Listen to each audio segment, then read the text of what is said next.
All right. Edit. 3, 2, 1. Hello, I'm Johnny Rowland, your host of the Shootin' Show, and welcome again to this week's program. We have some great features for you. In fact, I hope we can get some things done before the rain starts on this particular segment, but it's still a great day to be out shooting.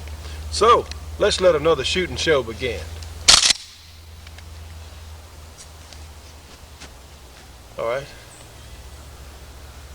Come on out to me here. You gonna be able to get me here?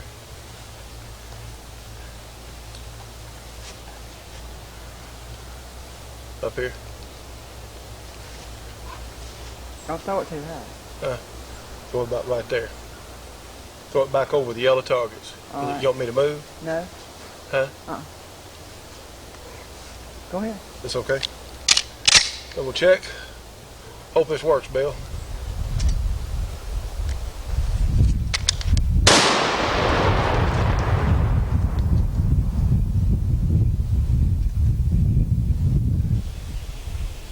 Is it clear? Yeah.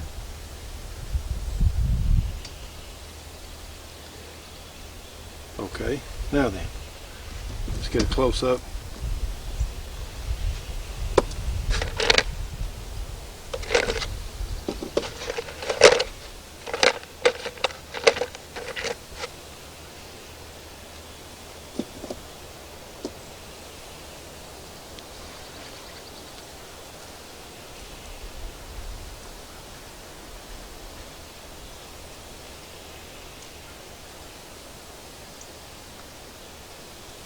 Clear? Yeah. All right, now one more. Why is it so wobbly? Clear? Okay. Now then, let's get a close up on this.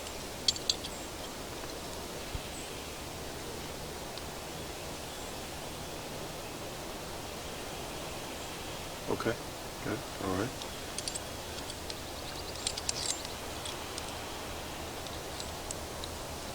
Now see if you can. How's that? Okay.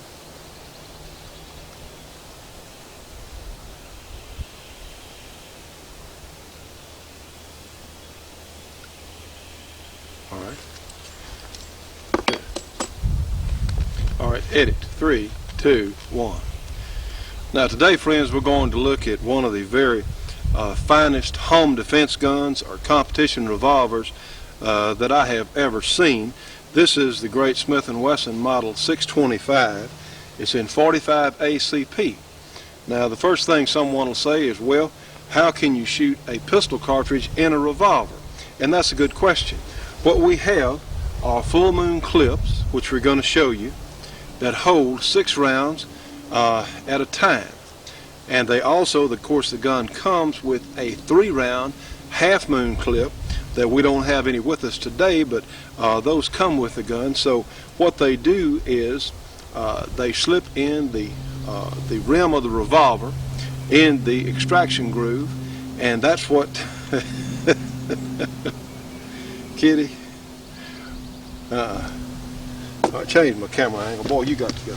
Come here. Why did it? What's wrong? Because he was getting on the table. You couldn't see him? Huh? You couldn't see him? I thought you could. All right, anyway. If he does, what's wrong with him? Huh? Huh? What? If he does, later. I mean, I think I'll add some spunk to this deal. Thank you very much. Thank you very much. All right, change the angle a little bit there.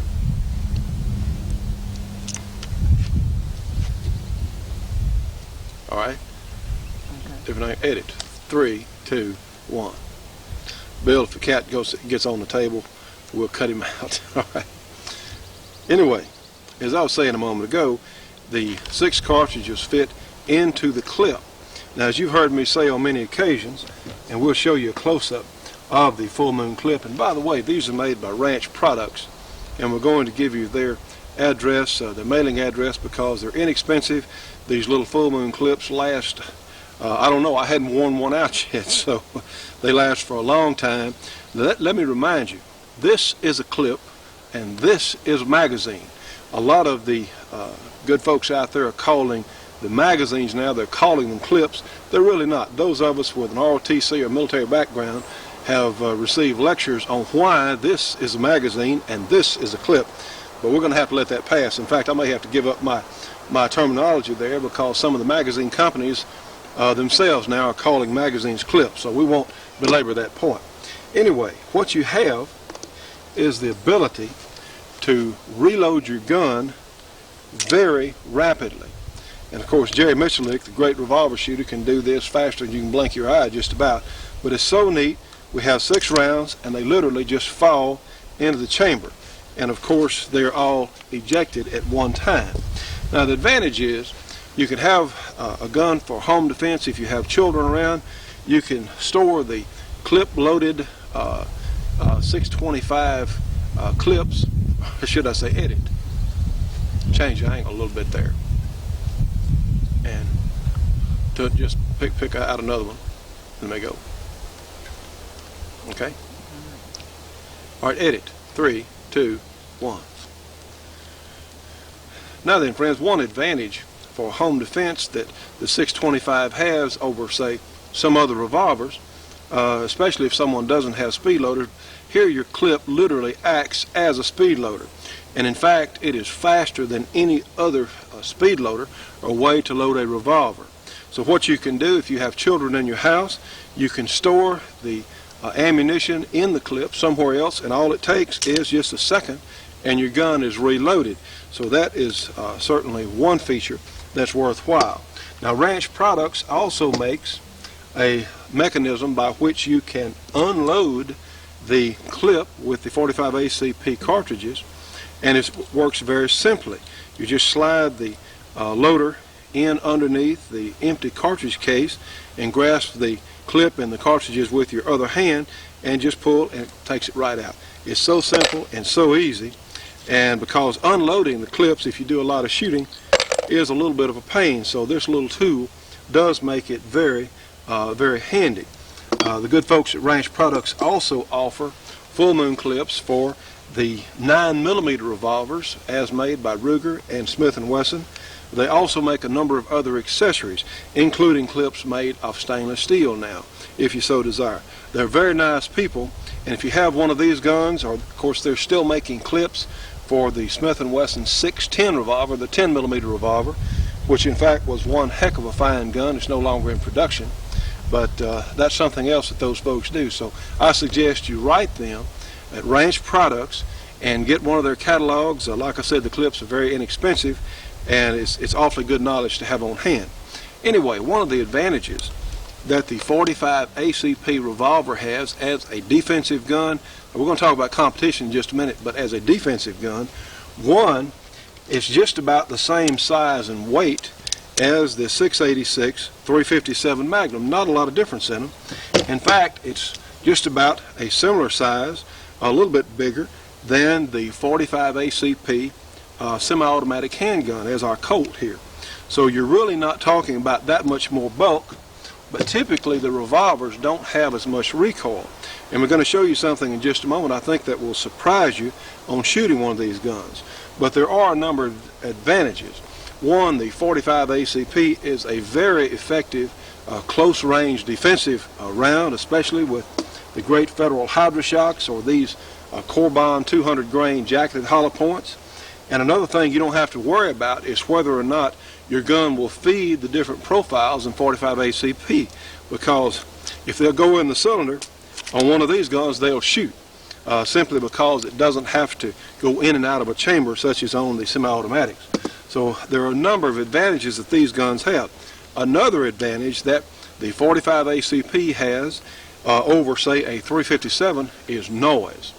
I don't know if any of you have ever shot a 357 Magnum indoors, but I have, and trust me on this one, it wasn't too pleasant. In fact, the noise from a full charge 357 can be somewhat disoriented, and of course then your ears ring for days if you don't have any permanent deafness. Well, the 45 ACP cartridge is just not that loud. It operates at much lower pressures. You just don't have nearly as big a bang. And with the proper bullet profile, the performance is just excellent in the 45 ACP. You know, this is a gun that I think has been terribly overlooked by a lot of security people or police officers, because a lot of people aren't comfortable with the mechanism on a semi-automatic.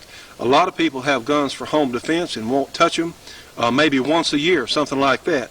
So the semi-automatics are much easier to mismanage or mishandle than the simplicity of the revolver. The revolver just has everything in the world going for it for home defense. Also, you have the great 45 ACP snake shot loads that shoot just as well in these revolvers as anything else. And of course, you can change your loads instantly by just going to another clip loaded with ammunition. So it's so neat. You know, on a semi-automatic pistol, you can look at your magazine and you're not really sure, because one, you can't see all the bullets. You can't tell what's loaded down in the magazine past the first or second shell. But on these revolvers, you can take it out, you can see exactly what you have loaded in your gun.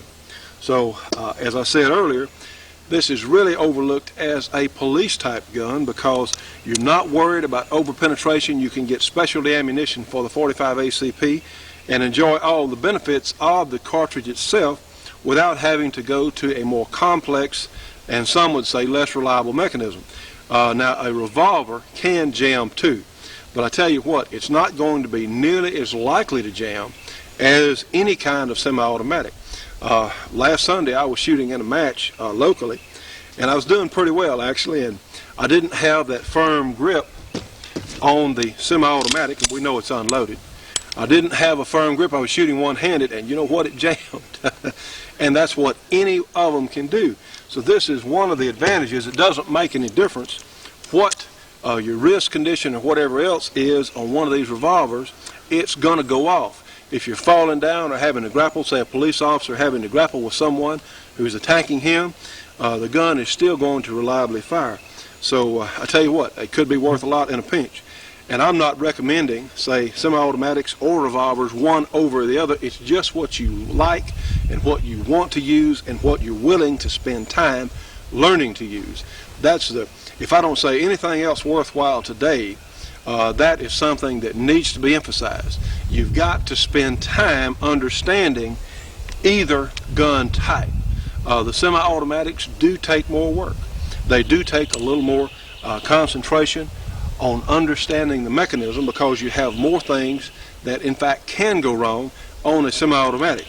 Well, you don't have as much capacity on the revolver, but I really think that magazine capacity is vastly overrated and the importance of which is overstated.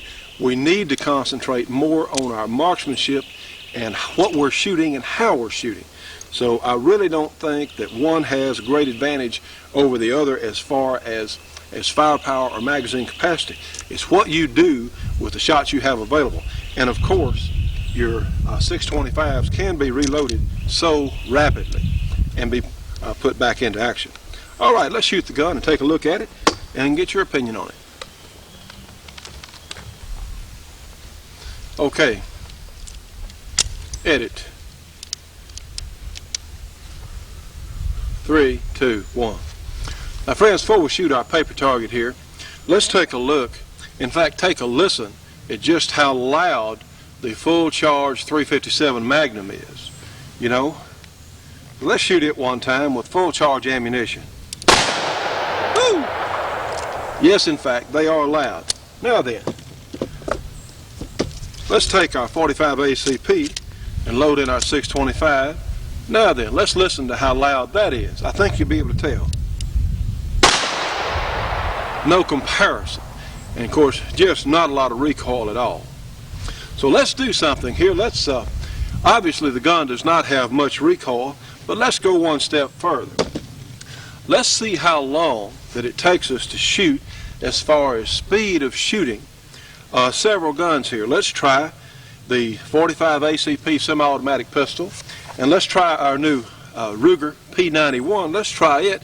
I'm going to go for comparisons here and just see, in fact, how long it takes to shoot 5 shots on our paper.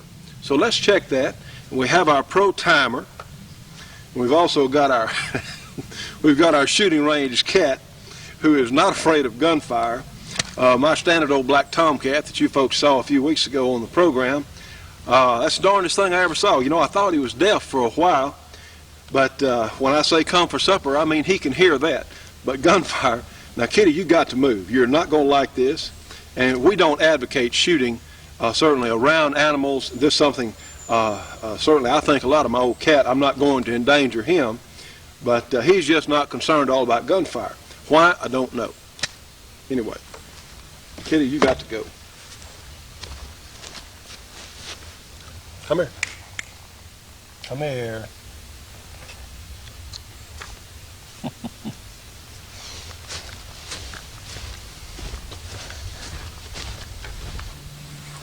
All right, edit. 3, 2, 1.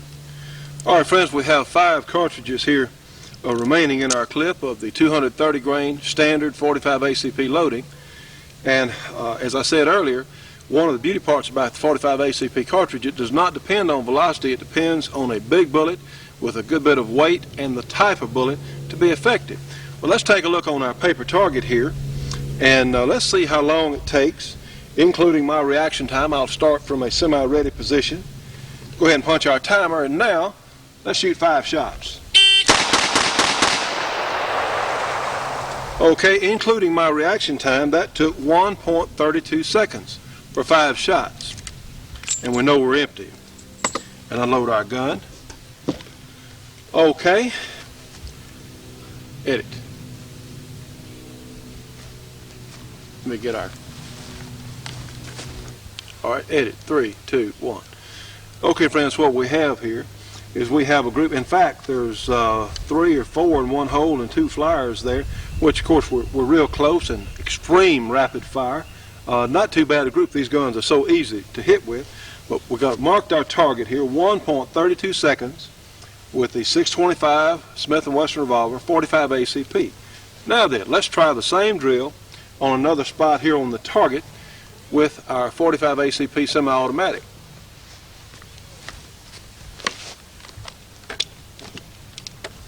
Can you see me? You see me? Okay. All right, friends, we have our Colt 45 ACP semi-automatic. So let's punch our timer again. We're going to shoot at a little different place on the target. We're going to shoot 5 shots. Let's see how long it takes. I'll be in a semi-ready position, and we'll have our safety on. All right.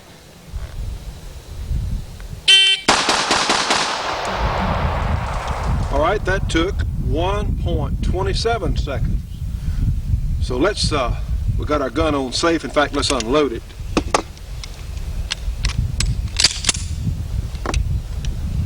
Check it. Yep, it is in fact unloaded. Now then, walk over to our target here. You know, in fact, here's the group from the 45 semi-automatic pistol, and heck, it's not as good a group as the 625.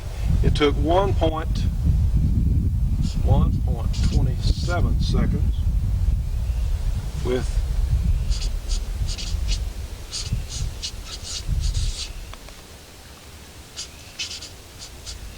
from the 1911. So, you know, we're only talking about 0.05 of a second in speed from the 625 revolver and the 45 ACP, the 1911. So not much difference in time at all. And now, just for fun, since we're here, let's take our 40 caliber double action semi-automatic, and we'll shoot at another spot over here, and let's see what it looks like. Okay. All right, edit. 3, 2, 1. Okay, friends, in the 245 ACP guns, we'll be shooting the same ammunition, the 230 grain full metal jacket at about 820-25 feet per second. So now then, let's try, just for a comparison, let's try the 40 caliber with the 180 grain bullet moving about 930-940 feet per second. So let's time it, and again, starting from the double action position, just standard double action semi-automatic pistol. So let's try this again from semi-ready.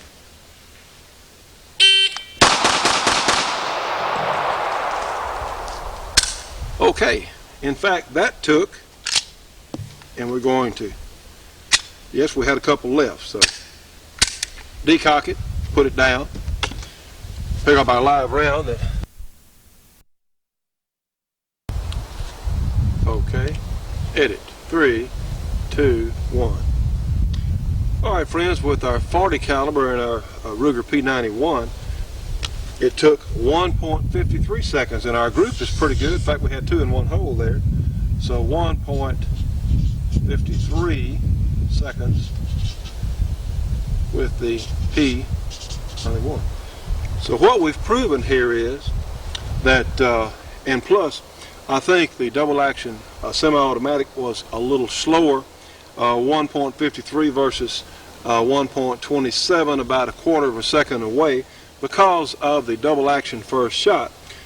We have a great regard for that handgun. If you like double action semi-automatic, certainly it's one of the best.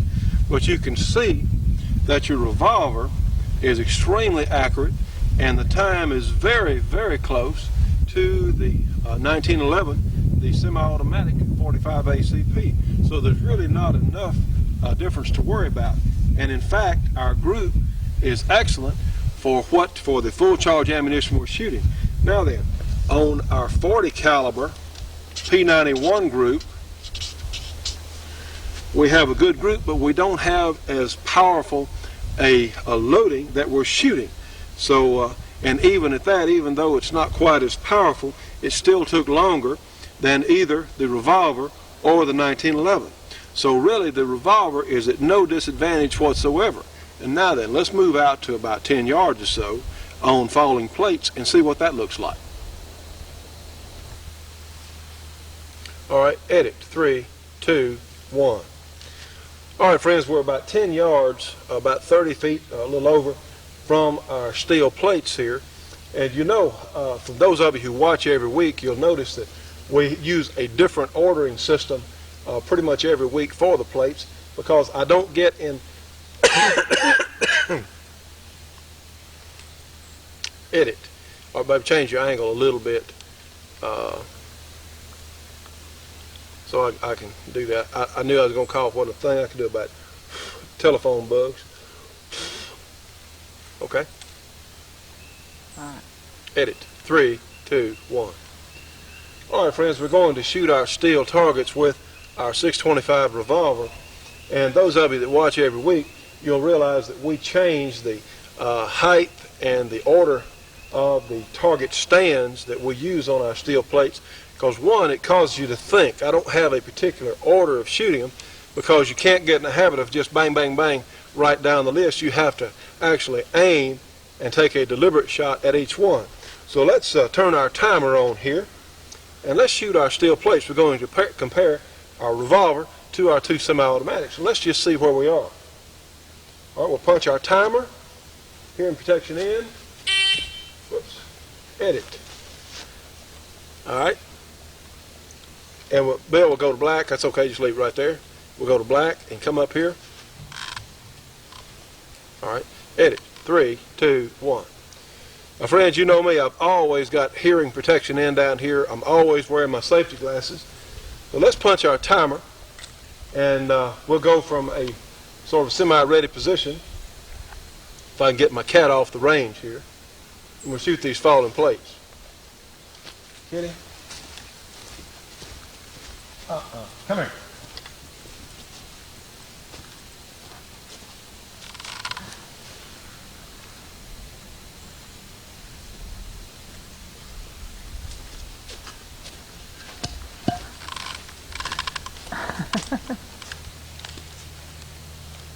Okay, edit, 3, 2, 1. Now then, friends, let's time our shots from our revolver on our steel falling plates here and see just what it looks like time-wise. I'll go ahead and punch a timer. I do have my hearing protection in. You know, I've always got eye protection on down here at the range. So let's see what it looks like with our 625 revolver.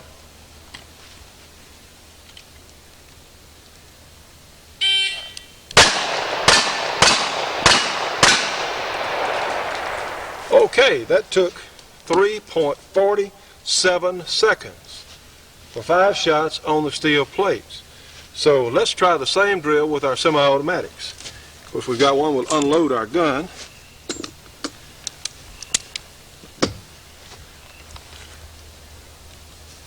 All right, edit. 3, 2, 1. Now then, friends, let's try that same drill again. And I'll say again, here I am, your average shooter. In fact, I don't get to shoot one gun enough to really get nearly as proficient as I'd like to, but I do about as well as a lot of you would be doing here today, doing the same drill. So this gives you an idea of what your average person is going to do with similar handguns. So, same drill. We have our 1911 loaded. Yes, it is. Safety on. Let's go ahead and punch our timer. And the same drill. Let's see how long it takes. From 3.47 seconds with the revolver.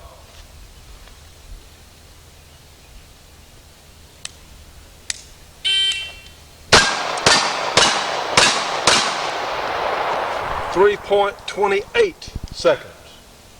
So it's not that far away. 3.47, 3.28. Not enough difference to really be very concerned about. Let's go ahead and unload our semi-automatic.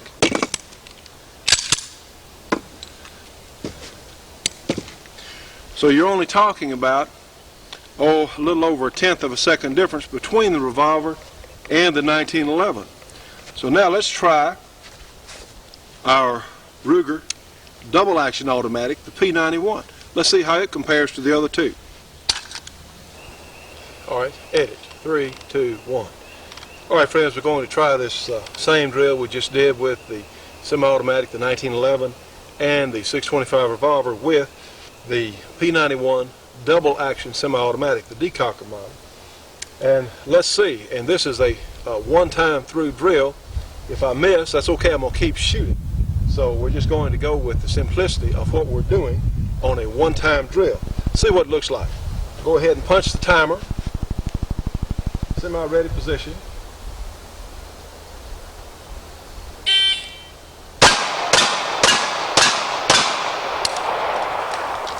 .328. Of course, I decocked the gun. It's now safe.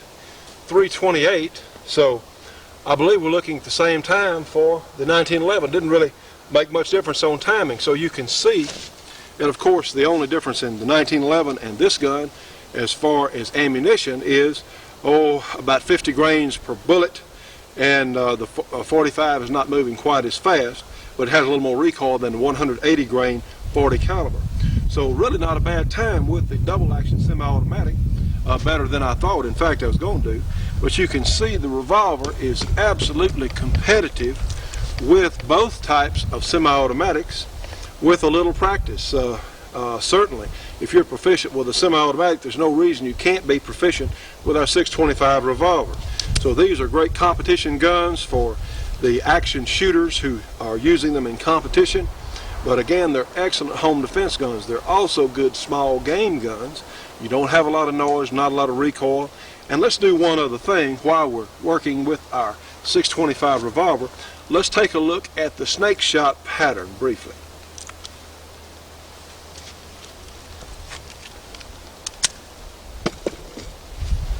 Okay. Surprised me, I'm shooting pretty well.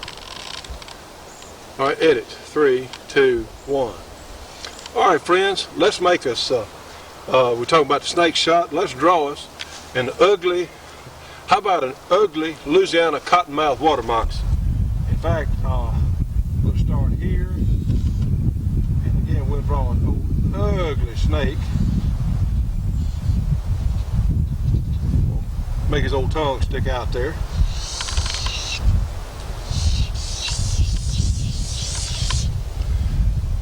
All right, I'll tell you, that's a pretty ugly drawing, but let me tell you what, we got some ugly snakes down here in Louisiana. Now then, we're going to use the Spear 45 ACP snake shot, and it works pretty reliably in the semi-automatics as well as in the revolvers, but to my way of thinking, it's just made for the revolver. So let's back up here a little bit. We're going to take aim at the snake's head there, and let's see just what kind of job our 625 with the snake shot does on our vicious. Oh heck, let's just make a little mark here.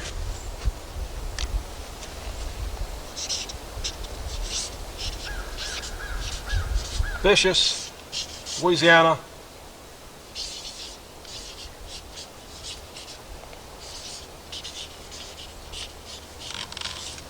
Vicious Louisiana water snake. Okay.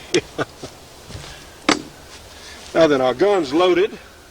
We're going to get about 6 feet away from our drawing of our snake there, and let's see what it looks like shooting the snake's head, which is about as close as I want to get. Woo! You can see it even at 6 feet. Our patterns are pretty tight, but let me tell you what, friends, that did a job on that snake. And this is something that is so useful. In these guns, you don't have to worry about whether or not it's going to cycle or going to function. All you have to do is shoot the doggone snake. And for those of us who spend a lot of time outdoors, this is a real consideration.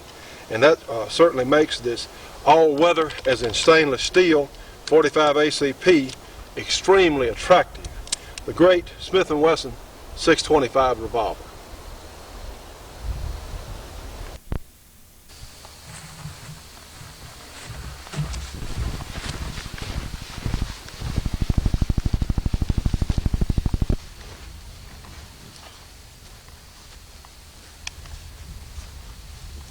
About right here. Okay, Bill, I'm flying solo today. We'll see how it goes. Edit. 3, 2, 1. Hello, I'm Johnny Rowland, and welcome to this week's shooting program. Edit. One more time. Edit. 3, 2, 1. Hello, I'm Johnny Rowland, your host of the Shooting Show, and welcome again to this week's program. We've got a great show for you today. We have some gun tests that I think you're going to find really interesting. We have some great guests for you. Let me remind you folks who are watching on satellite, please remember that our show is free to cable companies and local TV stations. So please, if you don't mind, let your local cable company or television station know that we are there, and they can even make money on our show because we allow some commercial time left in our program just for them. So anyway, let's get off to a fire-breathing start today with another shooting show.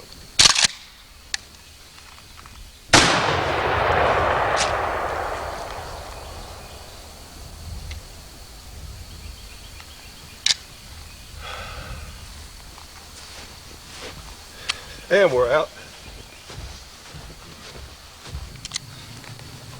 Let's get a close-up of this. It's recording now. I know. Oh. Come on in on this and get a...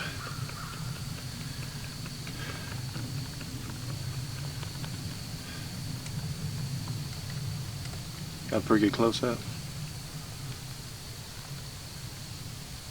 So, all right, it went off and came back on. I know, I turned it off. Oh.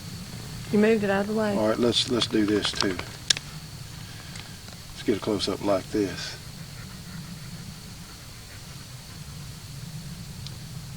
Okay, now come back to me.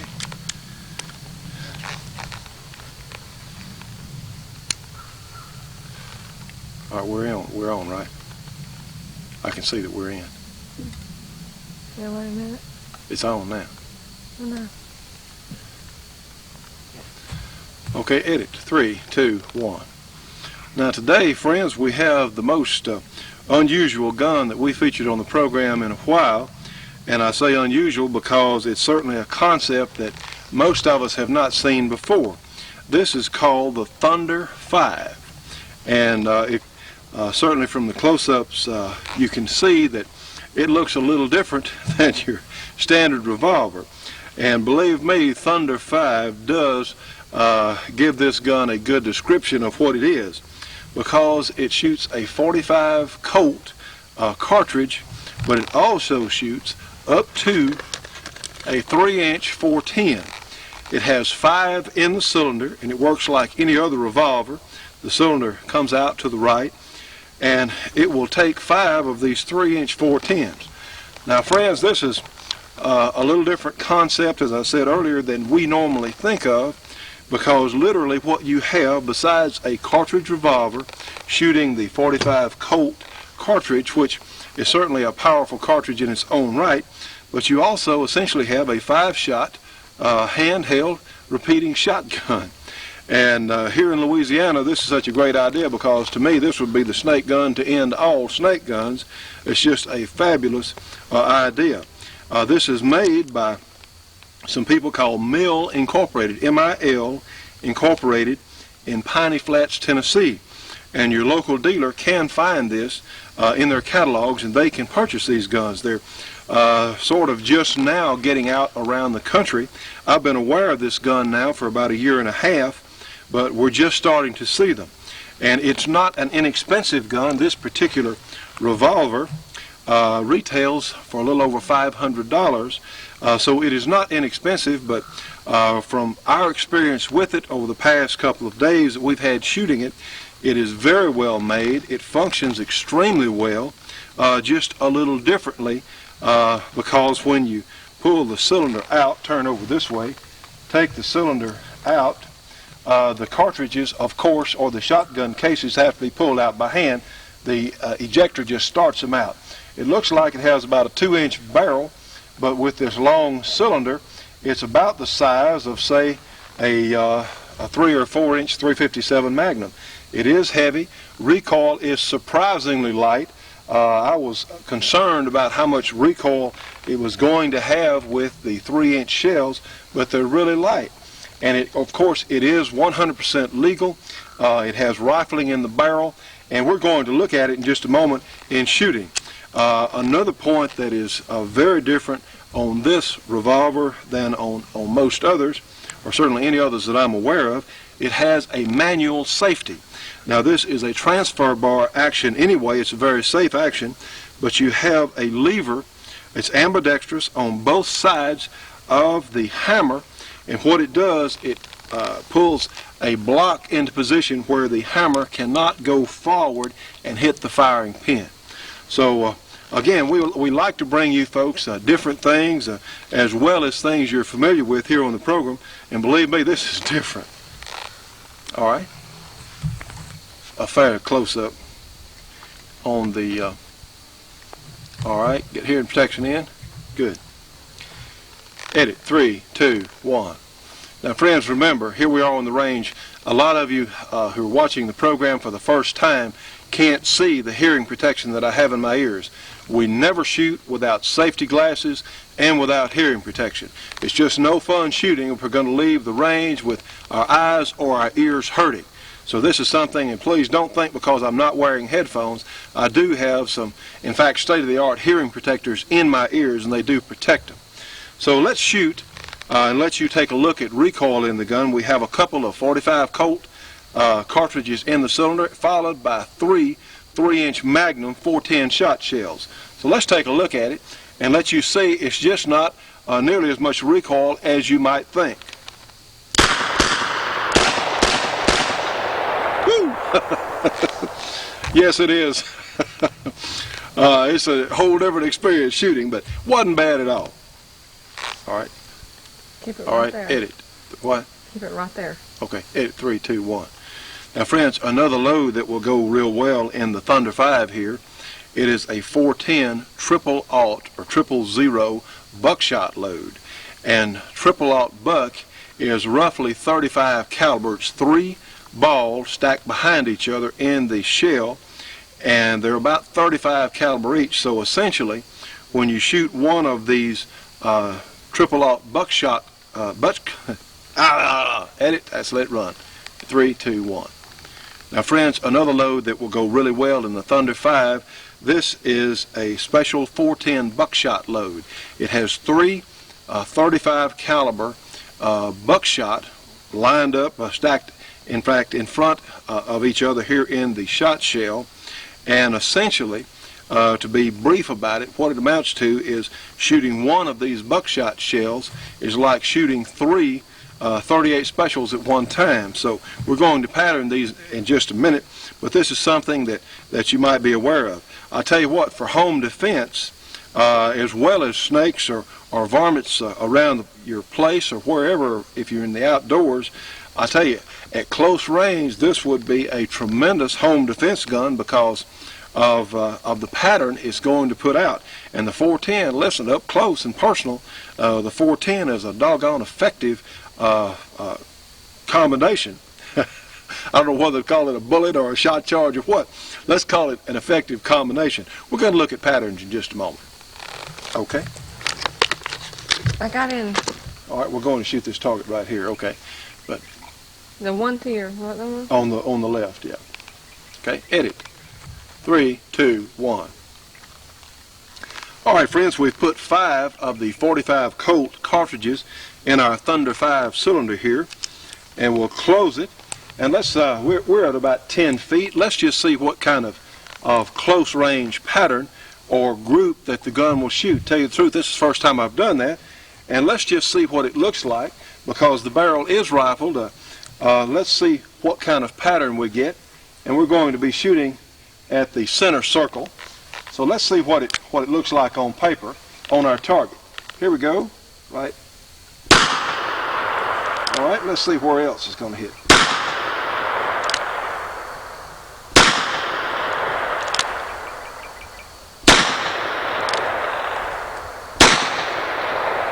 Well, for 5 shots, let's take a look at our group there. And we're fairly close, about 15 or so feet, actual measurement. And truthfully, the sights on the gun are somewhat rudimentary. But you know, you can darn sure hit what you're aiming at there. That's not a real bad group, certainly, for what we're talking about. This is with the 45 Colt. Now then, let's take a shot charge, a 410 shot charge, and move to the next target.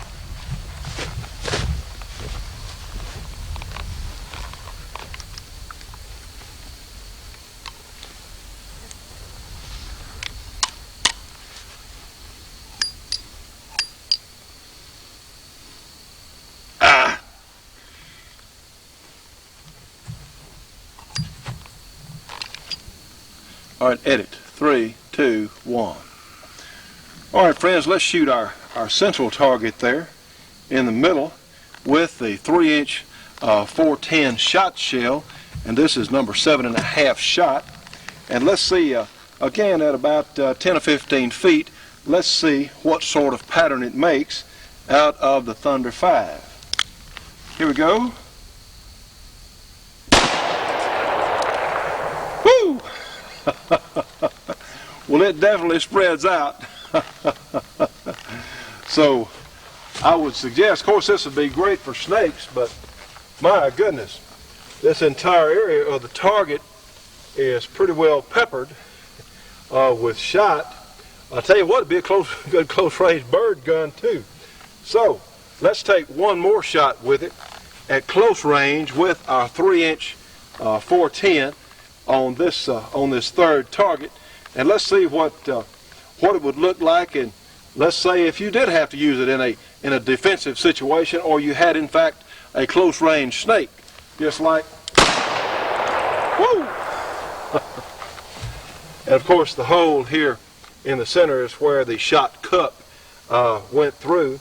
But that's about a 10-inch pattern, and I'll tell you what, friends, that's talk about a devastating gun on snakes or anything else like that. Or in fact, if you were in an apartment, and of course this shot is not going to penetrate walls, this is an alternative, the Thunder 5. And I tell you what, it's just a different concept than anything we've seen before, but it's one impressive handgun.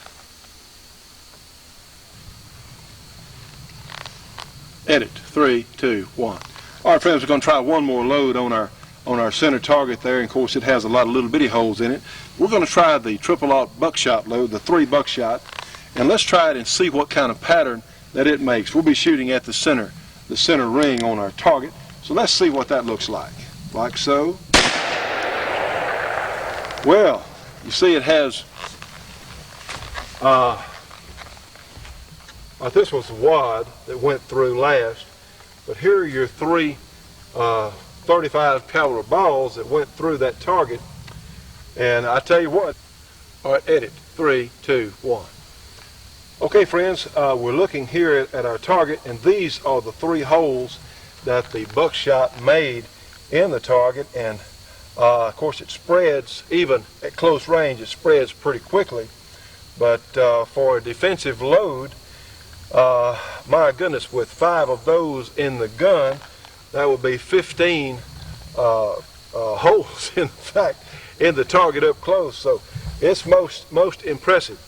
I would certainly say it's most preferable at close range, but again, the Thunder 5, what can I say? Okay. Okay, edit. 3, 2, 1.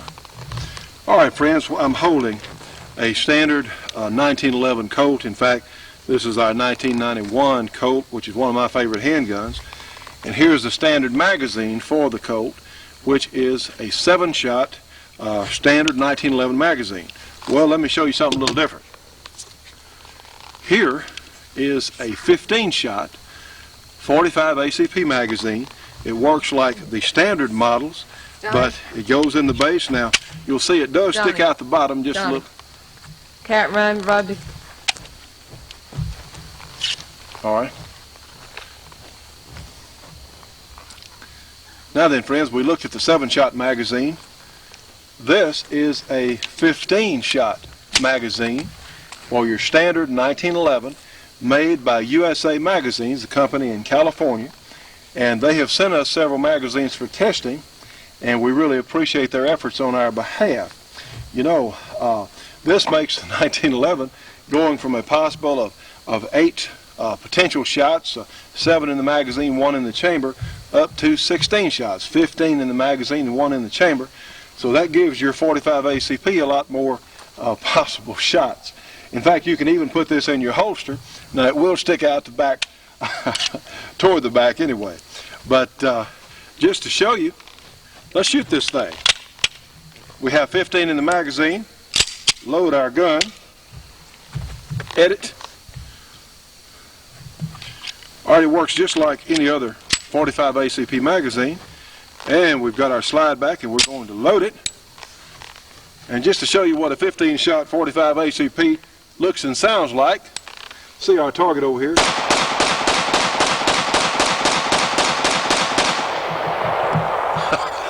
Now, friends, that's something we hadn't been able to do with 45.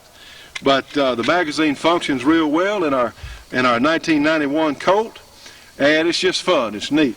I don't know if some of the IPSC clubs, in fact, I want to mention that USA Magazines are making an 11-shot magazine, 10 or 11 shots for the 45 that will be legal in IPSC shooting. And we want to get a couple of those and try it.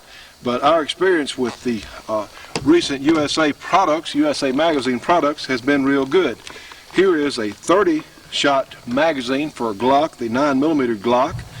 And this is a 20-round magazine and for the SKS 7.6239, and they make this in a variety of lengths. And they also make it, you know, there's some question as to the legality on some models of the SKS on whether it's legal to change from a fixed magazine to a detachable. So they make these magazines both ways for the SKS. They make a model that is non-detachable, and then they also make one that will detach from the gun if you have one of the proper guns for that.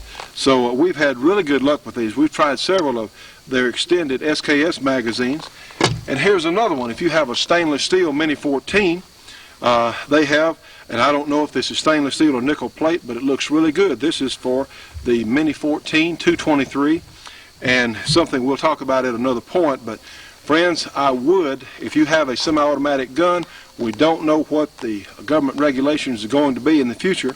So if you want high-capacity magazines, I suggest that in the next few months you think about buying some if you want them, because the government may cut off the availability of the higher capacity magazines. Now, we don't agree with their reasoning, but they may do it. So anyway, USA Magazines, their quality has come a long way in the past several years. They're very nice people, and the things that we have from them, it works. And what more can you say? It works. All right. Okay. All right, edit. 3, 2, 1. Now, friends, this particular handgun is a Smith & Wesson 629 in 44 Magnum.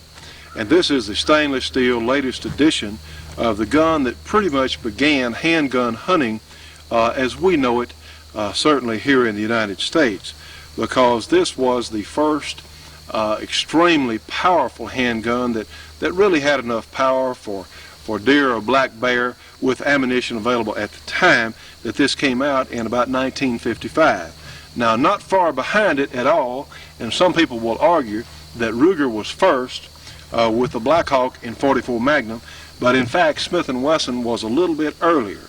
And these guns, of course, have a lot of mystique. This is the gun that Dirty Harry used in the movie, and really it's unbelievable the amount of influence that a movie, the Dirty Harry series, had. But at one time these guns were roughly twice what the retail price should have been because of demand after people had gone out and seen the Dirty Harry movies. This gun has an 8 3/8 inch barrel and has the endurance package.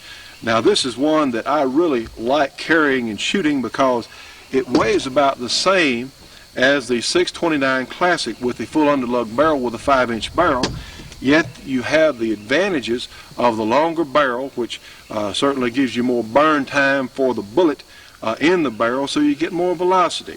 And really, for long-range shooting, you won't believe just how accurate this gun is. And we do want to commend the good people at Smith & Wesson because they really are making some excellent products these days and making them available to the general public.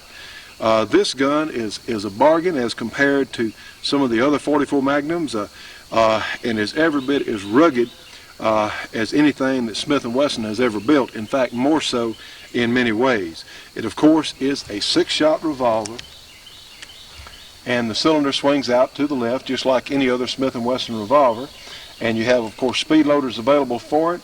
And this is one of those guns that, you know, when you take this out and look at it, you know, this is a gun. You know, to quote Crocodile, edit, change the angle a little bit. I'll just do it right before you mess up. All right, edit, 3, 2, 1. You know, to borrow a line from Crocodile Dundee when he pulled out his big knife, I'd say this is a gun because it is a most impressive piece of equipment. I have replaced the factory wood grips with the Packmeyer gripper, which I particularly like on the in-frame Smith & Wessons.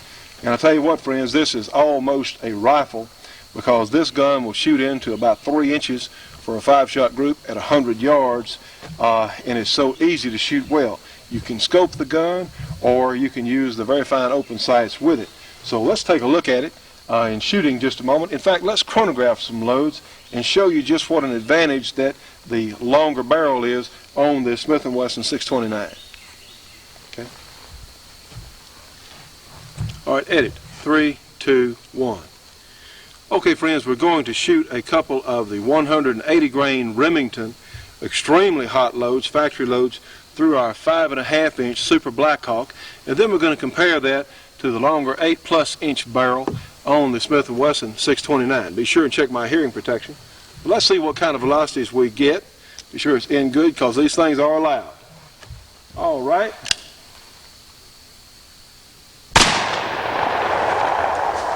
Okay, this is a pretty good average. It's 1,549 feet per second. Can we get that on our, can you see that? I hope you can. Mm-hmm.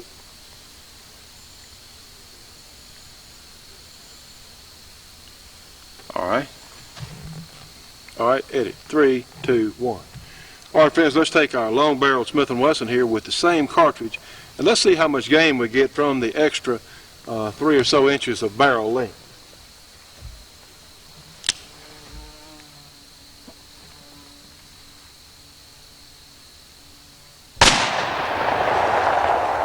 So 1,693 feet per second. All right, hold it. We'll bring it up there where you can see it.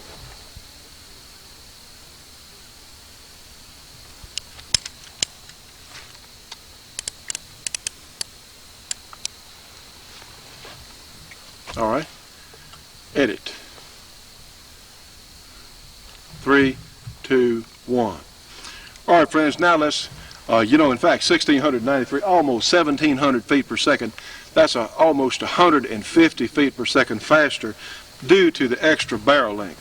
Now, typically, as I've said before, the Rugers will run a little bit faster, but let me tell you, that is excellent performance. Now, you talk about a deer load, that 180 grain jacketed hollow point from Remington, that would be a deer a hunting load that would be just superior. Let's try the 240 grain bullet now, again out of our 5.5-inch Ruger with comparative velocities. So a 240 grain bullet, that is a near maximum load that I have worked up myself. So let's see what it does in our chronograph.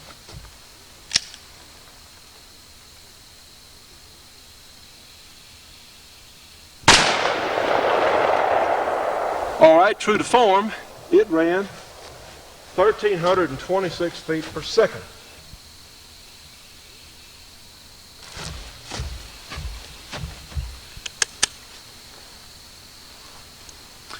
All right, edit, 3, 2, 1.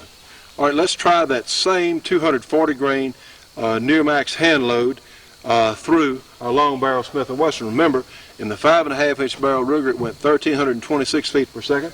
Let's see what it does out of this 629. Be sure my hearing protection's in.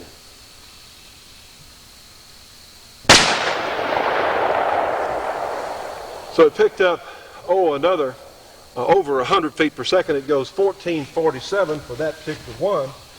So, all right, friends, we're going to shoot the same 240 grain jacketed hollow point load that we just shot out of our 5.5-inch Super Blackhawk. Let's see what it does in our 629.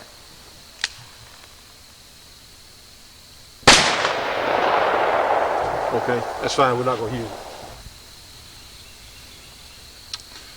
All right, let's hold up. Go ahead and cut the camera off. Let's do one more thing. Edit, 3, 2. Can you get all the targets here? You got all me and the targets? I can only get you. Or you may move over here. But you need to see all these targets. Just a little bit more. Right there. Okay. Edit, 3, 2, 1. Friends, I tell you, this 629 has such a smooth action. It's such a pleasure to shoot. It's a big gun, but it's not that heavy. It handles so well. The balance is so nice. And, of course, the 629 Classics and Classic DXs, which are very fine guns, have been getting a lot of the attention as far as Smith & Wesson 44 Magnums go. But I tell you what, the standard model 29/629s really deserve another look because, as I said earlier, they have the endurance package. They will stand up to many, many thousands of full charge loads. And one advantage the 44 Magnum has, you can shoot 44 specials in it. Change the angle a little bit. I got a gnat in my throat. All right, edit. Edit. Change the angle just a little bit. All right, edit. 3, 2, 1. You know, friends, one advantage the 44 Magnum has is like a 357 Magnum, it will also shoot 38 specials. The 44 Magnum also will shoot 44 specials, which is a much, much milder loading and very pleasant to shoot for target practice. So let's do that with this 629. Let's shoot it. And we have some milder target ammunition in now for our steel targets because the full charge 44 Magnum will just destroy my steel targets. And then we'll shoot our water jug here on the end. So let's take a look and see what it looks like.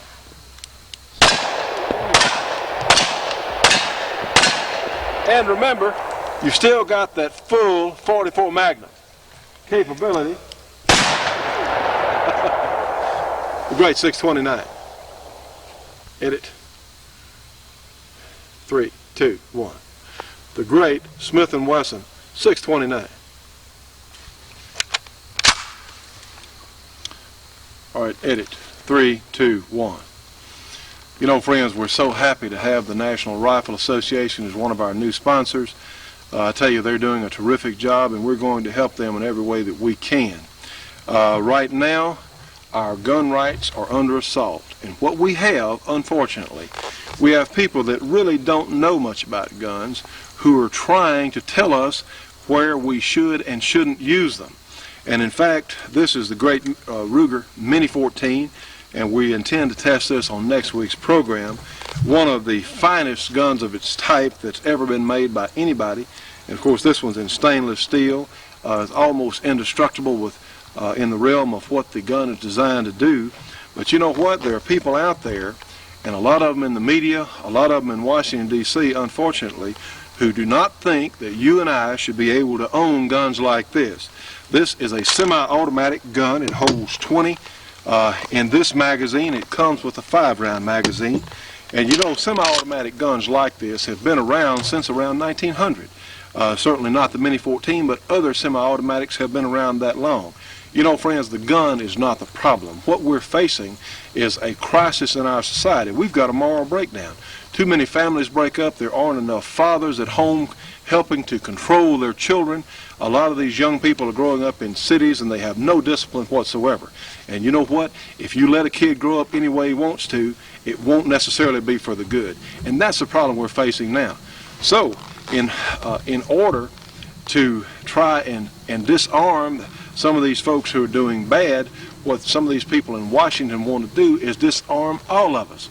Well, you know what, friends? I don't agree with that at all. We shouldn't blame the machine for something that's going on in society. And I tell you what, folks, they're further along than we realize.